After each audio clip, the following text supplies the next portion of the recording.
What's going on, guys? So today I want to go ahead and do the answers to all the questions you guys asked. There wasn't too many, but there were some really good ones that I want to address. And maybe one of them that I want to do an actual video on separate. But before I begin, I also got a couple things here that came in yesterday. I need to do my cabin air filter, so I got this one from Amazon. I think it was like 10 bucks. I'll put a link to it in the description. And I'll show you guys how that's installed. It doesn't really take much to do, so go from there. And I also was missing a couple of these clips. Ended up breaking a couple of them just because they dry up and they just shatter. So I got this one. I don't know if that's gonna focus. No, maybe. So anyway, it says on there it's specifically for Subaru. It says 15 pieces Subaru clips approved for automotive. So they're rivet push retaining clips. So I'm gonna see if these are the actual fit. I'll put a link to these if anyone ever needs these. It's good to keep some around, you never know, because they do break pretty easily. Otherwise, let's get started here. I'm just gonna go from the top. First one's by Mark NGO, I'm not sure how to say that. If you were to get a spoiler, would you get the STI or a different aftermarket wing? I love the STI spoiler more than any of the aftermarket wings, to be honest. They just look a lot cleaner on the car. And plus, I think the aftermarket ones are a little over the top, but then there's also that whole thing where people give WRX owners crap for running an STI wing as if it's some sort of status symbol to them. I don't know.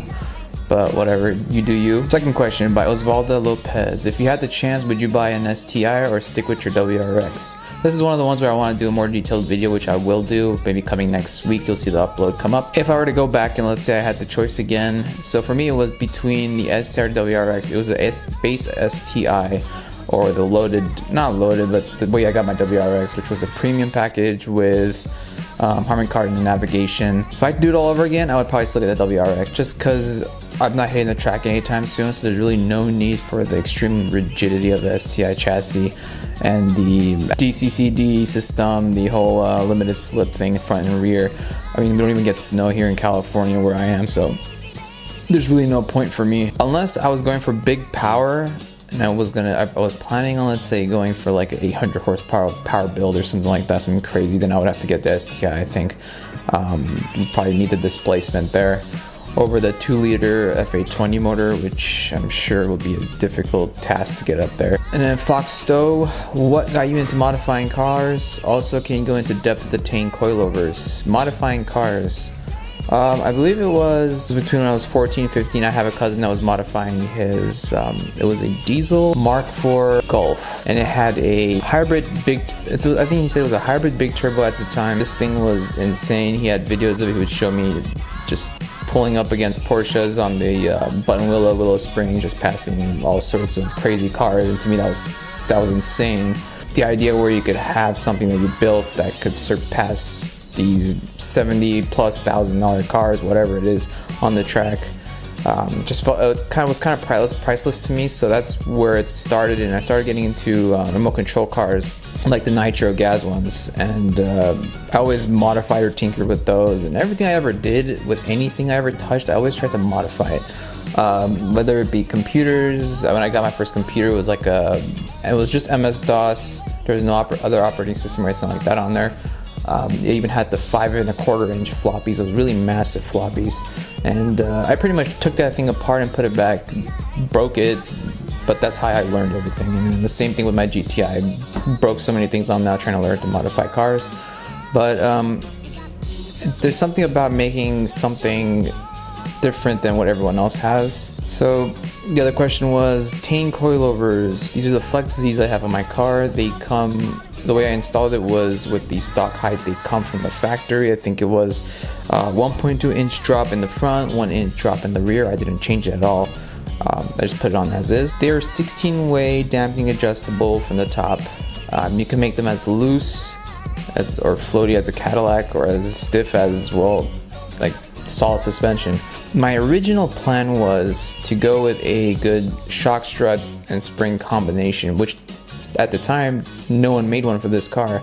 You could have, I think, purchased like the 2014 model version, but you had to modify a couple things like the ABS line bracket or something, I don't know. That's the reason why I went with the Tane coilover, and I believe they are the best one for a budget coilover. So the way they advertised that they made it so affordable was they made it in a way where it's not a rebuildable coilover. so they were able to save money on some of the manufacturing there. So the idea is you would take off all the brackets and everything, the spring, the top hat, and if you ever need to get it fixed, you just actually order a replacement shock, and it's just the shock portion. You just take everything off your coilover and just transfer it onto the new shock. And I think they're about if I remember correctly, 150 a shock strut. So that's where they save some of the money. They do fairly well. I haven't tracked them because I don't think they're exactly track-oriented coilovers, but they do really well in the canyons.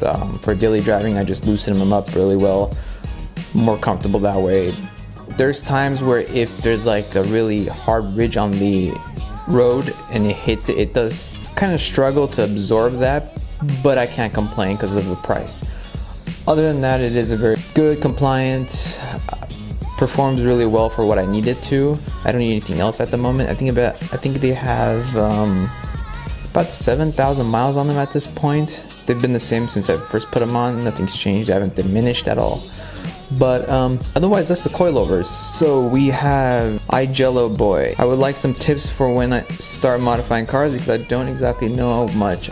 I just think it's really cool. So that's kind of how I started. I didn't really know anything about it. I just saw modified cars and I was like, I want to do that. The way I started doing it was a lot of research, just looking up DIY threads, looking up all sorts of things, and then the main thing is not being scared to actually do it. Now, truth be told, you will more than likely end up breaking something at one point or the other. I think everyone has. That's just the process of learning. You break something, you're gonna learn from your mistakes. It's gonna happen, so you can't be scared of that. You might end up spending a little more money than you thought just trying to learn. But it's the nature of the beast, and it's how we, I think, better ourselves. Is we gotta be, we can't be scared about trying something new there. That's how I learned how to build computers, how I learned how to modify my car. I've broken so many things on my GTI. There have been times where it just wouldn't run at all, just sit in the driveway, just because I made a stupid mistake. But hey, I learned from it, and I use that on my WRX, that knowledge. So I won't make the same mistakes. And the proper tools make the world of difference. Having the exact tools you need for the job will make it 10 times easier instead of trying to improvise. So that's another thing. I hope that answers your question. You also commented your life isn't boring.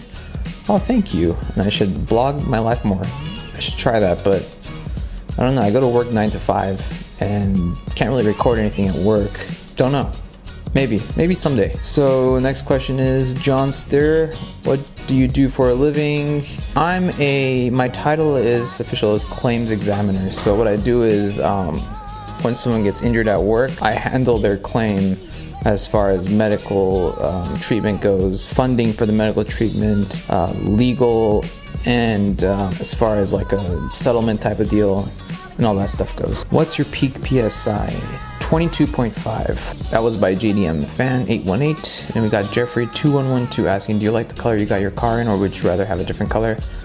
Originally I was gonna go for the World Rally Blue, but when I called the dealership and they said they have one that's coming in with the exact specs you want, but it's Lapis Blue, I was a bit like, I don't know if I should do that. So when I actually saw it in person, I thought it was miles better, but that's just my opinion though.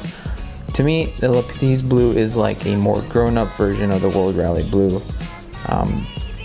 I just fell in love with it, and it changes colors in different lighting. It sometimes becomes a little purple. It's pretty cool, I like it. Mason Hanft asks, why did you choose the WRX instead of the STI? Also, if the new generation of STIs come with the new FA motor, will you trade it in for that? I already answered the first portion. If I were to trade one in for an STI if they came with an FA motor, I don't think so, just from a financial standpoint, because my car is more than halfway paid off, and my goal is to get to a point where the car there's no car payments, because there's nothing better than no car payments, and I don't think it's worth it to me. Like I said, I don't really track my car, and all the modifications I've already done to the WRX, it would just be a really big pain to move all over. But if someone were to ask me which car should I get, at that point, I think there's a good argument to just get the STI over the WRX if it came with a new FA type motor. Jeffrey2112 asks, this is a separate question he asked again, how much horsepower do you have? It's 302 all-wheel horsepower and 325 all-wheel torque. and that's Pro Tune by Yumi Sport Tuning. CJ Massicat asks, what are the essential power mods stuff to get all together before getting a Pro Tune? Because I don't want to buy this and get a tune, then in the future buy that and get another tune. You know what I mean? So I was planning to get them all together first and then have them installed to do the tune at once. And that's a good idea. If I was going to do everything all together, just get a Pro Tune and be done with it, not mess with power mods again. It's going to have to be the intake, catted J-pipe, 3-port electronic boost control solenoid. I believe Perrin has one now as well if you can't find the Grimspeed one. An intercooler, whether it be top mount or front mount. I just prefer top mount because there's no need for a front mount unless you go for a bigger turbo than what we have on the car itself. These are the 4 essential things I would personally do, and that would be more than enough for me. And that's pretty much what I have on my car that got me to the power levels on 91 octane that I just spoke about, the 302 and 325. Last but not least, we have Brandon Doherty 9379. I hope I said that right. He says, I'm leasing a 2017 WRX. I really want a cop stage 1, but the whole voiding warranty thing is putting me off. This is my first Subi. What's your thoughts? Is there really any harm I can do with stage 1 tune? The factory map sucks. This one's a very popular question. This is how I explain warranty. If you put cop stage 1 on your car, you flash that over, and let's just say your fuel pump goes out, they could deny your warranty easily. No questions asked, just because they could make an argument where, oh, you're stressing out the fuel pump further because you had a tune on there. But on the other hand, let's say you put the Cobb Stage 1 flash on there and your radio goes out, or let's say your lower control arm breaks or something like that. It has nothing to do with the engine or the Cobb's flash. Those will be covered under warranty, and if a dealership says otherwise, there are laws to protect you from that, and you're probably better off just going to a different dealership and getting it done there. Alright y'all, so that's the end of that video. I was going to do the install video for the other 2 pieces that I showed you in the beginning, the cabin air filter and the clips in this video, but this one went on a little too long. That'll be a separate video, just I'll upload it like right after this one. So I hope you guys enjoyed that video and I answered your questions. If I didn't, make sure you comment and let me know, and if you have a follow-up question, just make sure you ask that in the comments section. Make sure you like the video, subscribe for more content. And if you guys didn't see the previous video, the canyon driving, that was pretty cool and fun to do. You just go ahead and click up here. Make sure you subscribe like I said, and I'll see you guys next time. Peace out.